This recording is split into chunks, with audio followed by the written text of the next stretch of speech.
Welcome back, everybody. Today, I'm going to teach you how to add a new record in Microsoft Access. This is a fundamental skill that allows you to expand your database by creating new fields with proper data types, ensuring your information stays organized and functional. Start by opening your Microsoft Access app and loading into your database.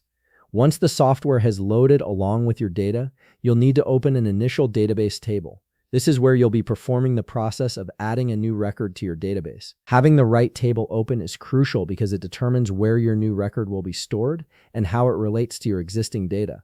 Now click on the Home tab located at the top part of your screen. This is where all your primary tools are located and where you'll access the features needed to modify your database structure. Look for the View drop-down menu and click on it. From the expanded options that appear, click on Design View. Switching to Design View is important because it gives you full control over the structure of your table, allowing you to not just add data, but define how that data should behave. From here, you can add the new field name for your new record. This is the proper way of adding a new record because you can also define the data type of your new record on your database. Simply type in the name of your new record under the field name column. Once you start typing, a data type dropdown will appear next to it. This dropdown is essential because it determines what kind of information can be stored in this field.